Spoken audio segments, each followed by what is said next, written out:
Manitoba, Canada. Temperatures go down to below -50 Celsius, one of the most inhospitable regions of the Earth.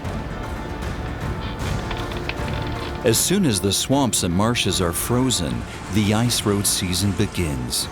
It's the only period of time in which the inhabitants of these isolated areas can be supplied with goods. It's a short period of time. Everything that people need for the course of the whole year must be brought there within 2 to 3 months.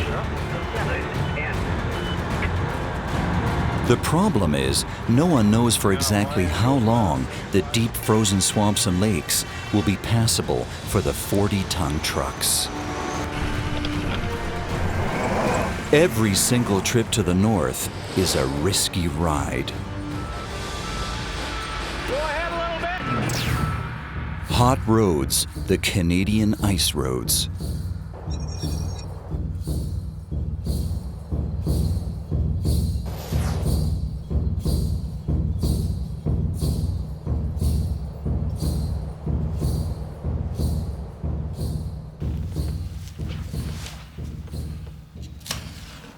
We're gonna offer a little bit of tobacco to the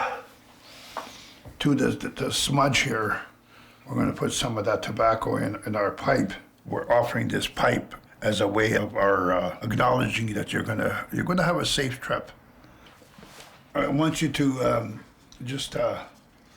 Scott Campbell's ancestors belonged to the First Nation, the country's native people. He is proud to be one of them. Pray out loud for those things that you want on this journey. And then after that, you and I will smoke that pipe. Boy, you got lots of hair anyway. Yeah. Ahead of Scott lies a dangerous trip for which he wants to prepare himself spiritually. I pray to my family that they're kept safe when I'm on my long journey, and to be able to come back home safe.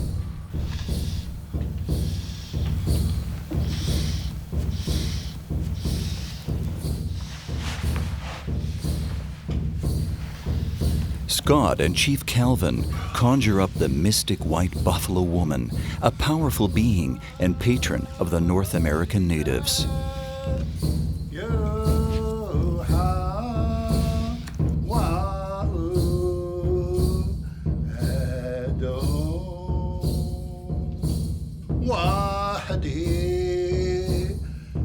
Scott has promised a friend to transport an urgently needed snowmobile across the ice roads up north. With the snowmobile on the back of his truck, he sets off on a long, lonely trip. The white buffalo woman is supposed to accompany and watch over him.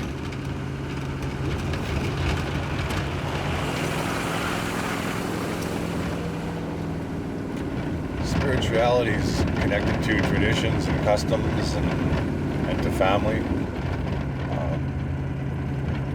And I find that every religion or race has their own beliefs. Native people tend to be very spiritual, very tied to the land. And to me, in my heart, if you don't know where you come from, it's sometimes hard to find direction in life and find out where you're going.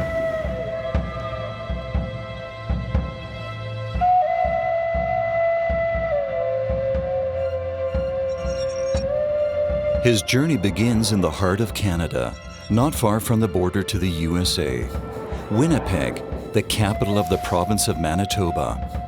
From here, the route leads almost 1,300 kilometers further north to a little community called God's Lake.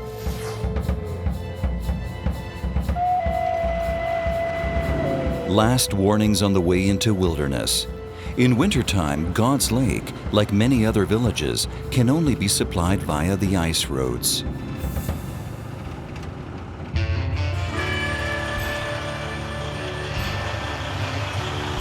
The transportation of goods is a tough business. Most transports are organized by the state and are contracted out amongst the road haulers. It's a question of money and speed. Both man and material are extremely under stress. Anyway, main part. Every truck that manages to return safely is put to the acid test before being sent out back into the cold. Oh, I guess I've done it somewhere since. Hugh Rowland earned his money already at the age of 15 as a construction worker, building the ice roads. After 30 years in the business, his colleagues call him Polar Bear. I mean, people used to get up there and the truck would break down. And if your truck broke down, in 15 minutes you didn't get it going, you were stranded there. I've had guys freeze to death, freeze their feet, freeze their hands. And you can't leave your truck because of the wild animals. You get eaten by polar bears, wolves, so you have to stay with the truck, and that's how people freeze to death. I mean, it's 60 below up there. It's not a nice place to be with no heat. Vlad Pescott arrived in Canada as a young man with $42 in his pocket. Today, he owns a freight forwarding business. As soon as the first snow falls, he sits on the driver's seat of his 40-ton truck again. This is my baby, you know. I sleep truck, I eat truck, I breathe truck. I mean, if something happens to my truck, it's devastating. It can cost me my life. So everything's got to be tip-top. That's why I'm checking every single bolt, every single nut from bumper to bumper. Everything's got to be tip-top. If it's not, it can break down up there. There is no way to pull over and fix something. It's minus 40, you know, you freeze to death in half an hour.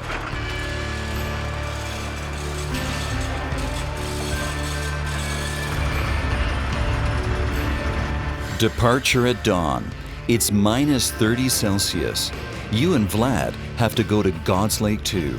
Their load, school material and medical goods for the medical clinic.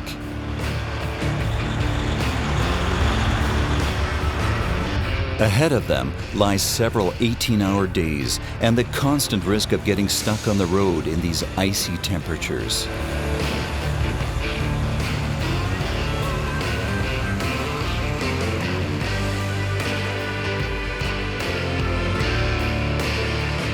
In the beginning, it's only straight ahead on Highway number 6, heading north.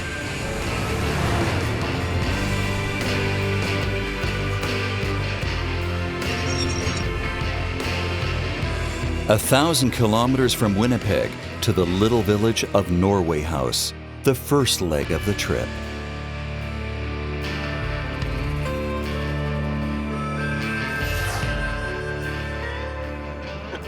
Well, when I was a kid, you know, I wanted to be an astronaut or a president. Actually, I wanted to be a pilot, but my father, he drove the truck his whole life. So I knew when I was young that that's gonna be my future too. I was always interested in the truck, and I got diesel underneath my fingerprints when I was really young, and I guess, you know, once you get a little bit of diesel in your blood, it's really hard to get rid of it. As soon as the road patrol releases the ice roads, the ice truckers are on the road. Every tour means cash.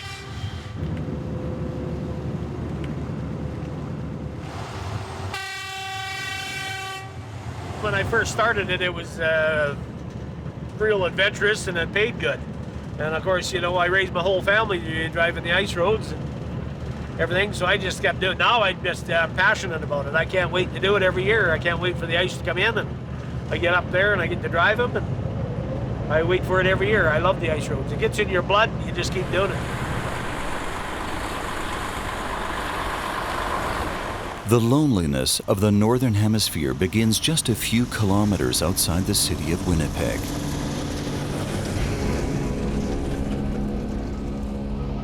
Only very rarely do you meet people here.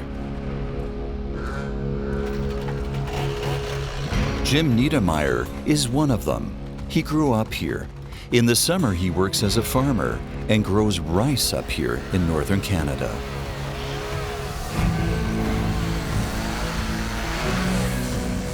During the long winter months, he works as an artist. He used to manufacture mainly furniture. By now, he sees more in wood than simply building material.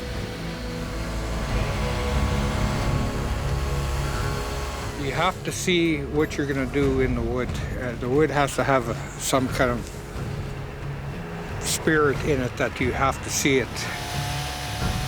You don't know how it's going to turn out. You start up the saw and you just see what happens.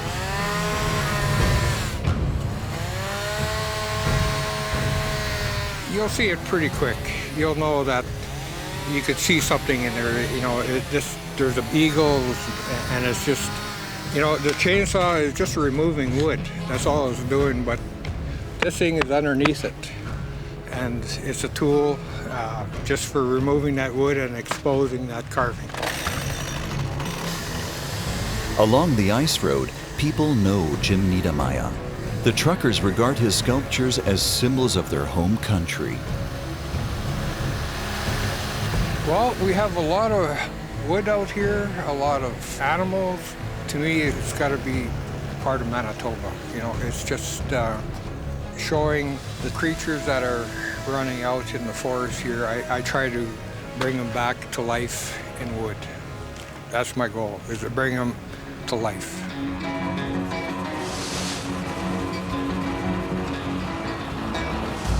In the meantime, Scott has reached the first frozen lakes. The smooth surface is a temptation for speeding. 100 kilometers an hour, like on a highway. Makes you worry sometimes because as you're going across, you can hear the ice cracking. It actually sounds like thunder underneath your vehicle. But as long as you stay in the middle and you're safe and you do the right speed, everything's all good. Where Scott is driving right now is a lake in the summer. The ice roads exist only in wintertime. The through route to Northern Manitoba lasts for a few weeks only, and no one knows for exactly how long. Each year in Manitoba alone, more than 2,000 kilometers of ice roads are built through the wilderness. But even in these Arctic temperatures, you can't rely on the great rivers freezing over. Only permanent bridges can help.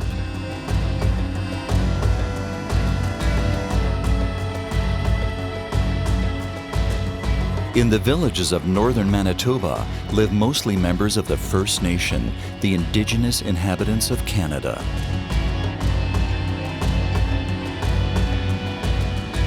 The state's way of treating them is a dark chapter of Canadian history. Canadian government has just recently started to deal with some of these things that went on decades ago, but the after effects of the cultural genocide, forced assimilation are seen not only in the big cities but some of the small communities and reservations throughout Manitoba. When you take a person and you rip out their culture and their traditions and you force them to do someone else's that is totally alien to them, they lose who they are. They lose their identity.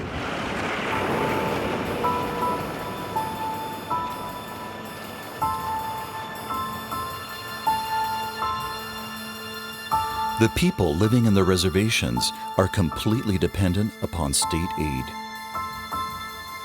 and upon the transportation of goods on the ice roads. Scott visits old friends and relatives on each of his tours to the north.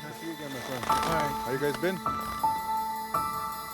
He has met up with Lee Codd to go ice fishing. Lee is a Pine Creek Indian and, like Scott, fights for the remembrance of past injustices.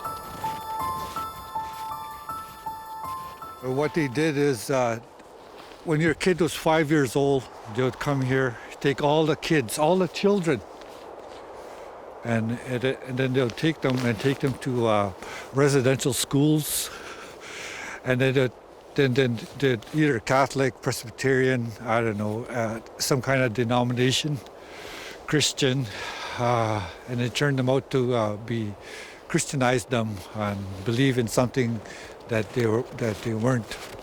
You couldn't speak our language, and you weren't allowed to talk to your family members, your siblings, and there was a lot of crying.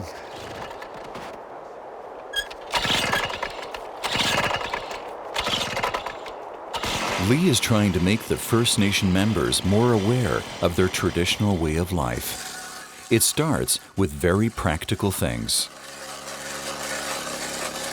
We would never have gloves like this. We'd have like leather mitts, that hides, caribou hide has that fiber, has a hole in it for a good insulation that runs around this territory here.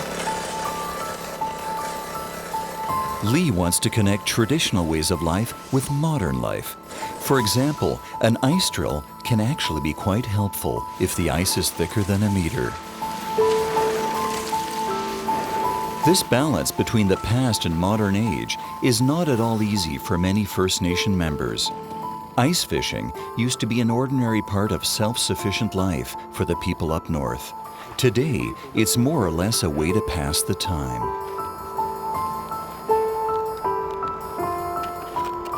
Many First Nation members have drug and alcohol problems.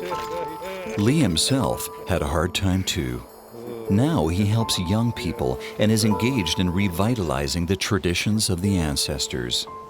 It has helped him to get over his own problems as well.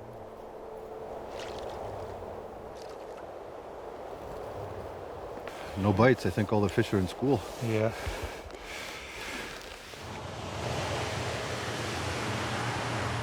Meanwhile, you and Vlad are still heading up north.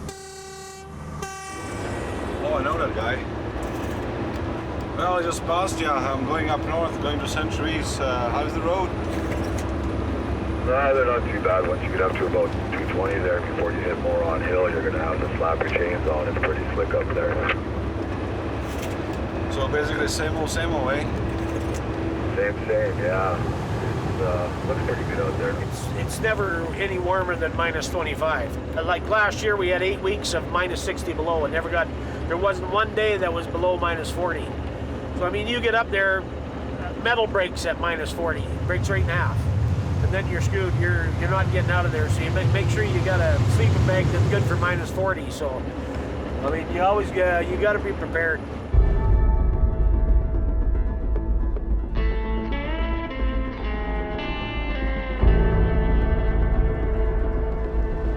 Scott has relatives living alongside the ice road.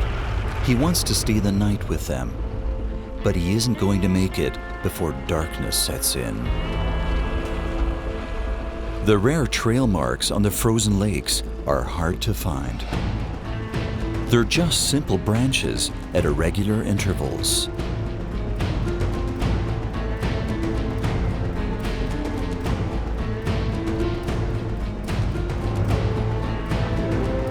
And then the snowfall begins. Scott can only hope it's not one of those infamous snowstorms. A blizzard would destroy all trail marks for good, and the snow masses would make it impossible to continue driving. A whiteout is lurking. The white wall, which races across the open landscape as a snowstorm, the inferno of storm and snow, makes all orientation impossible. The best thing to do in a whiteout if you're lost is just stay where you are. A lot of times people will spend hours and hours just walking in circles to the point of exhaustion, and then that's it. Fortunately, the storm weakens, so Scott can drive on. He wants to make up for lost time. That's when it happens. In a short moment of distraction, he starts to slide and gets stuck. But he's fortunate in his bad luck. Scott is already within radio distance of the next village. Help arrives after a few minutes. Scott's truck is badly stuck in the snow. The second vehicle can't get any grip on the icy track. Finally, the men try to alternately push and pull Scott's truck out of the deep snow.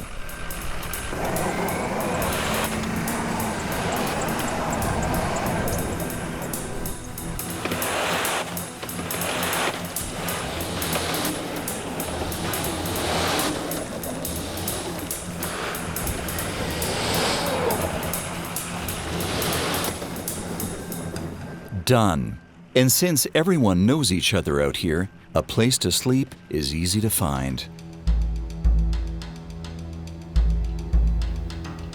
Vlad and Hugh have almost reached their destination for the day. 800 kilometers north of Winnipeg, they cross the Nelson River on the concrete dam of a hydroelectric power plant.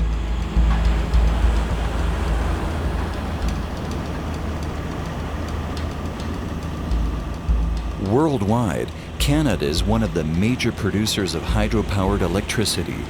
This is how the province of Manitoba produces more than 90% of its energy.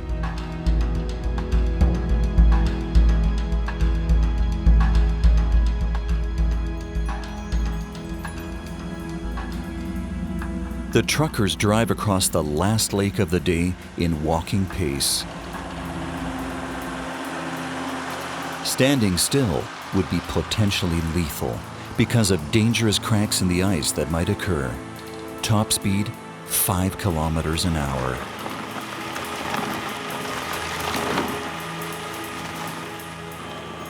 There is air between the ice and the water surface. The weight of the passing truck presses the ice down a bit. It freezes underneath, so the cracks are patched.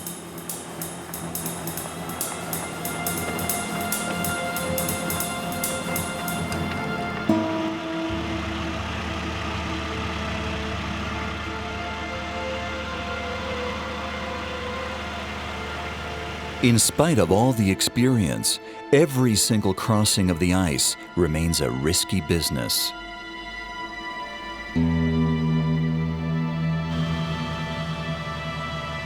Vlad and Hugh arrive late at their place for the night along the ice road. They have everything they need for the night inside their trucks.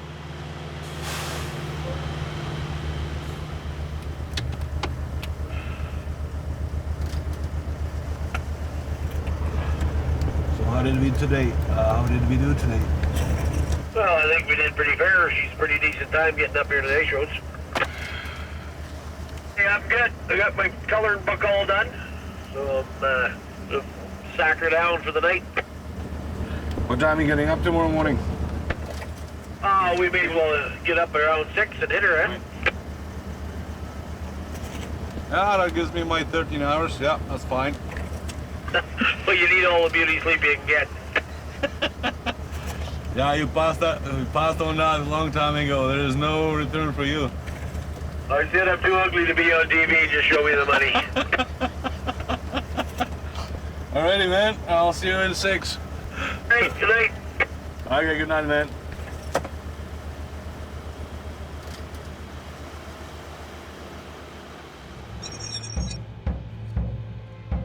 The second leg stretches from Norway House to God's Lake, almost 300 kilometers across snow, ice, and dangerously hilly terrain.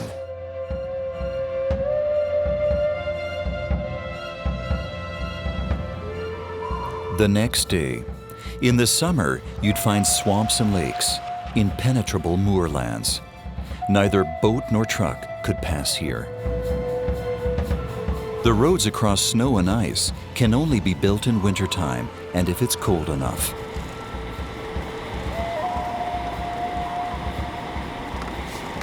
One of the things they do if they find out the ice isn't thick enough is they'll send crews out here with big drills that they pull behind a vehicle, and they'll drill a hole in the ice, and as the auger spins through the ice and it gets into the water, it'll pull water up. It's called flooding the ice, so they can actually add inches to the top of the ice to make it thick and safe enough. The ice must be at least 1.2 meters thick in order for the 18-wheeler to cross the ice safely.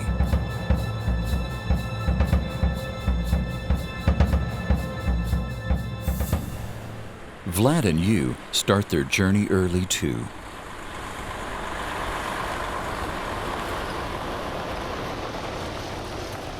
If all goes well, they'll make the last 300 kilometers to God's Lake before darkness sets in. They are a well-rehearsed team and have gone through a lot together.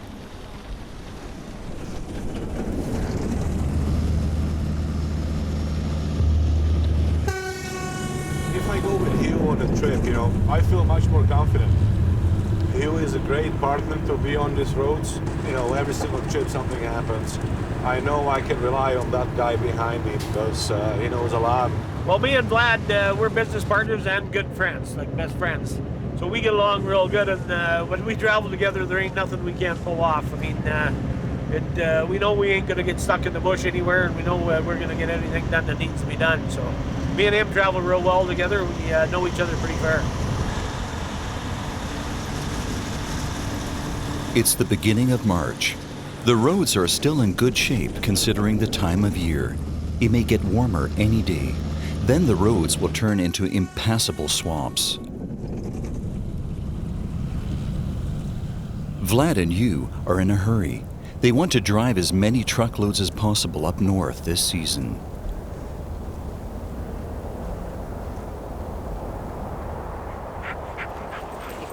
Come on, boys. The ice roads have only existed for the last 50 years. There used to be no vehicles up here in the north. It was the time of the sledge dogs. For Dwayne Kabaluk, a construction engineer along the ice road, the dogs are just a hobby. His dogs are Alaskan Malamutes, famous for their strength and endurance. They can manage up to 100 kilometers without taking a rest. Up in the north, well, basically, they moved around from place to place wherever the food was, and they brought their families and all their belongings with them, and that's what they used the dogs for. And your dogs back then were basically your home pets, treated, well, just like family. And in summer months, when they were low on food, your dogs were basically let loose, and they fend on their own. That's why the dogs still have a bit of prey instinct to them compared to most dogs.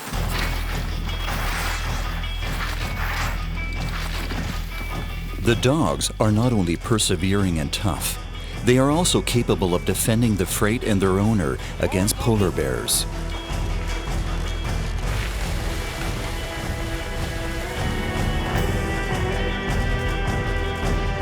Dwayne practices with his dogs almost every day along the ice roads. He hopes next year they will be ready for their first race.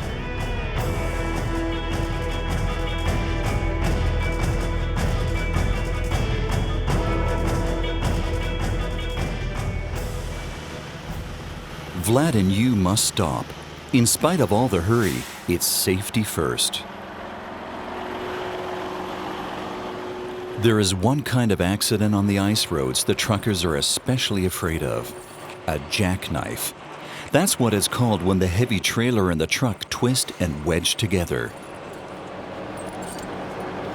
This must be prevented by all means. Now, we got about 30 clicks of rough road in front of us, and we're gonna need some added traction because it's really hilly, and with loaded trails like that, I don't want to end up in a ditch or upside down. So putting up chains so I can basically make those hills up there. Well, if I don't have the chains, best case scenario is I just get stuck until somebody pulls me up. Worst case scenario, I start sliding backwards, jackknife, and basically ended up in a ditch. Truck, trailer, load, you know, we're talking about $300,000 in damages, so I don't want to end up like that. That's why I'm putting all those chains.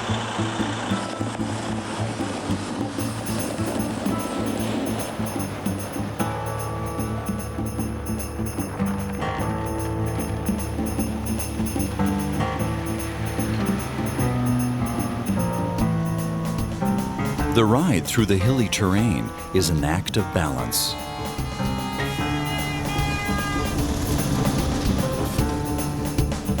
If you drive too slowly, you lose the momentum and risk sliding backwards.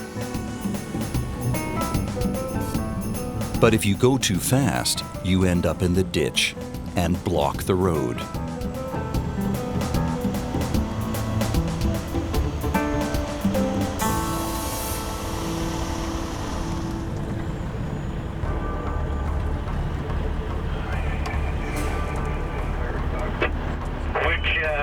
What's blocking the road, the truck or the trailer? Everything. Truck's right in the middle. Middle of me, Vlad will take you down there.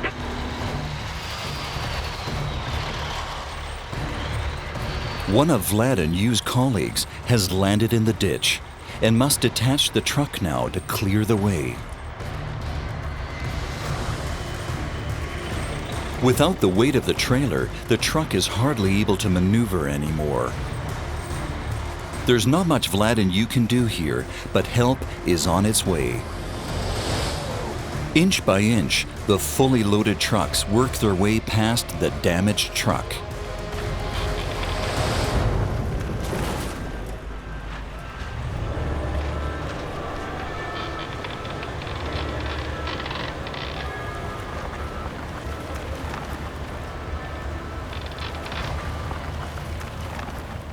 It's only later they learned that their colleague had to wait for 2 days before heavy machinery helped him out of his misery.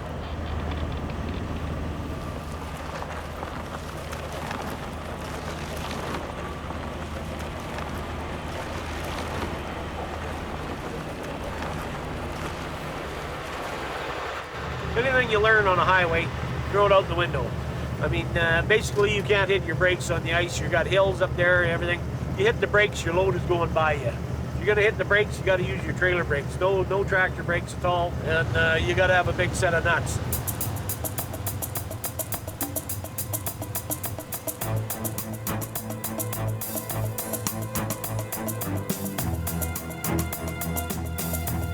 Vlad and Hugh want to make up for lost time and speed up.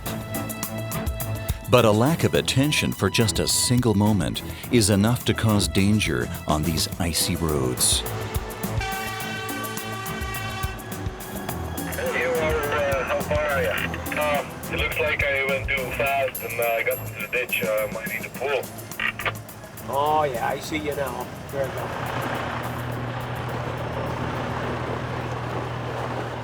A piece of ice was sufficient to derail Vlad's truck. And once a truck starts sliding, there's hardly any stopping it.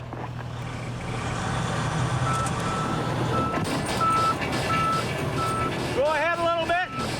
Okay, I'm gonna lock everything I got. Doug just put her in gear and fucking step on the gas. Let's try slow if you can, then just start bumping, eh? Yeah. Okay.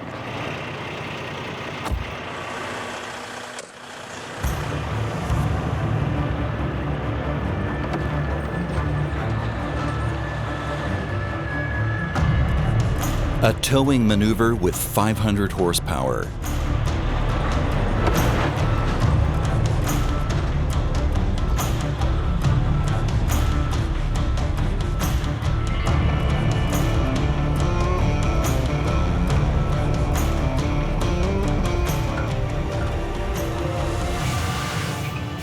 They got off lightly though, just a slight damage to the bumper.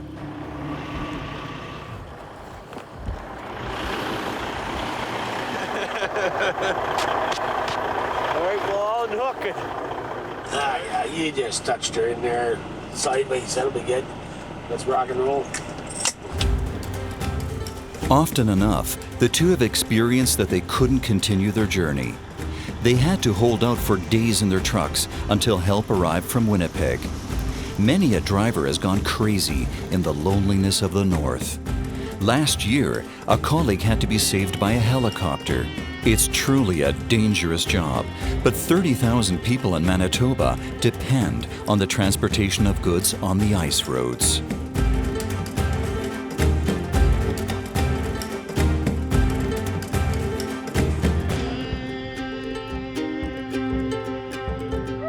For the last part of the trip to God's Lake, the trucks need snow chains. Scott and his light pickup truck are almost there.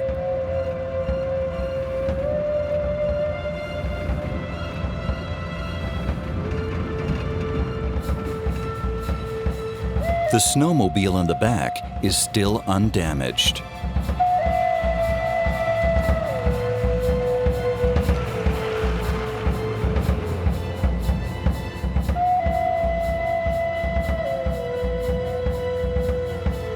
The village God's Lake, with its 2,000 inhabitants, lies at the shore of the lake. In summertime, one of the best fishing grounds in Canada. Here, a highlight is awaiting the drivers after a long trip. Healy's Lodge. It's the only comfortable lodging in an area of many hundreds of kilometers. Not only the breakfast is legendary. The homely sitting room is a reminder of great hunting and fishing adventures. For decades, owner Goldie Healy has been making sure the travelers feel at home here. Morning, Gordon. Oh, good morning, Scott. Nice to see you too. You made it. Yeah, it was a long trip, so it's almost 26 hours, but we made it. Yeah, the road is better this year than most years because we haven't had any melt. Yeah. Like it's pretty cold. It's good though, because the road's nice and tight. It was minus 51 this morning, so everything's frozen pretty good, so made for some good going. Yes, but I'm going to let you have your coffee. At Goldie's, practical information as well as tales of the truckers' greatest deeds are exchanged. Yeah, I'll be right back. Okay.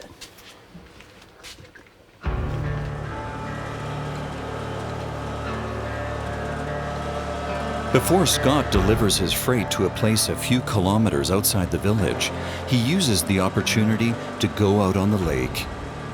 His old friend Brian, who still goes fishing in the traditional way even in wintertime, has to bring his nets in and has asked Scott for help.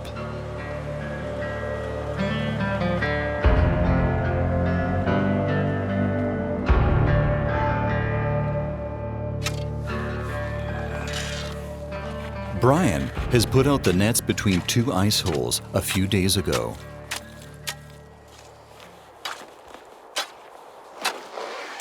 If you're doing it the old way with the picks and the chisel, you got to dig a 3-foot wide hole, probably 3-4 feet of ice, and that's a lot of work. But you do what you got to do in the north. So.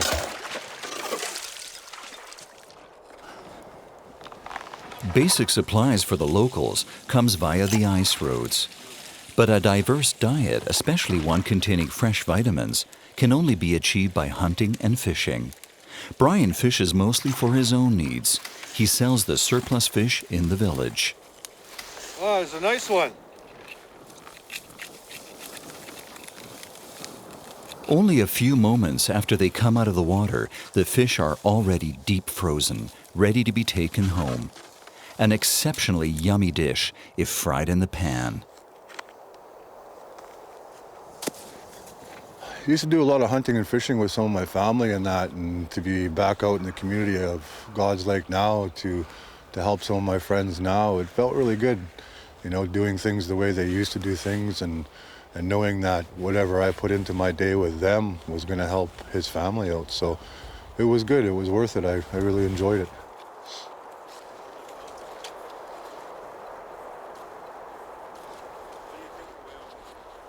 Vlad and Hugh are still at work, but they too have almost arrived at God's Lake.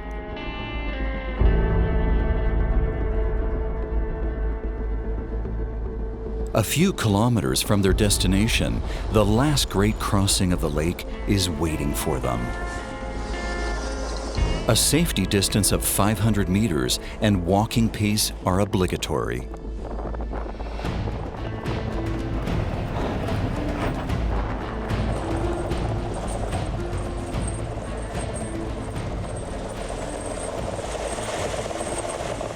Because when you come onto the ice, it deflects the ice and makes a wave under you. So all the time you're going across that ice, you're actually deflected, and you've got a big wave pushing in front of you. So now he's got a wave in front of him, and I got a wave in front of me.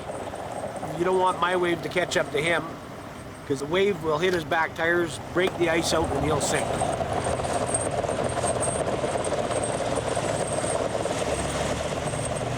You got to go slow, steady and slow, respect the ice at all times. Go slow going on, go slow coming off, and keep your spacing between the trucks. Because you're not only going to kill yourself, you're going to kill somebody else if you don't respect the ice. Even after 30 years, the men still hold a great respect for the ice. It's their life insurance on the ice roads.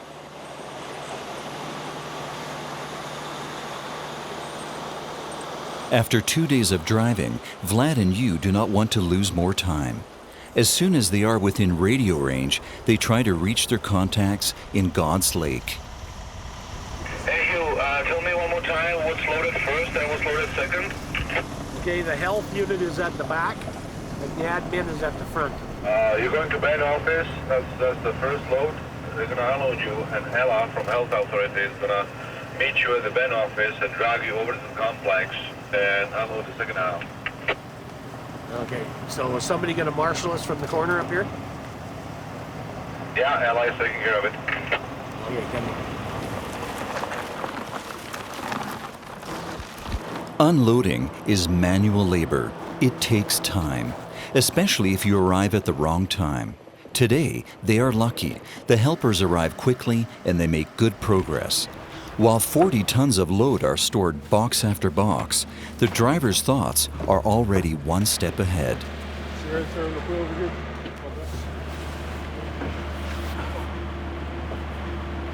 I mean, the whole season, you know, it's like roller coaster. It's like a long-lasting marathon. You know, you load and you start thinking about the trip. When you get there, you start talking about unloading. When you unload, you start thinking about how you're gonna get back. And when you get back, you're thinking about the next load. Because that's the name of the game. You got to get all these loads up here before the ice melts. And you've seen it today. It got down to only -6. That's too warm for these roads. If that happens for a whole week, we're finished already. The biggest thing I'm looking forward to is getting my paperwork signed and getting back for my next trip.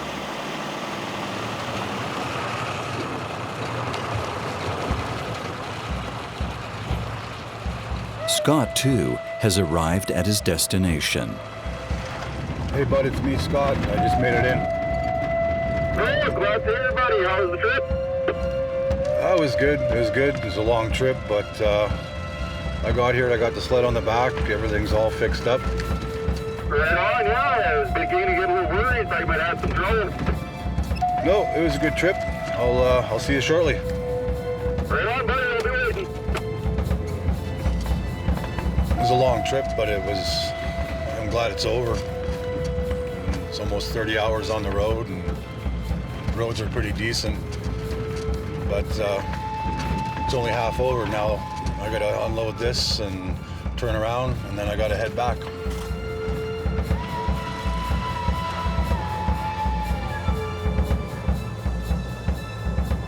In delivering the snowmobile, Scott has completed his mission. Just like you and Vlad, he will now head back as soon as possible. Back across Canada's ice roads, for as long as the ice still carries.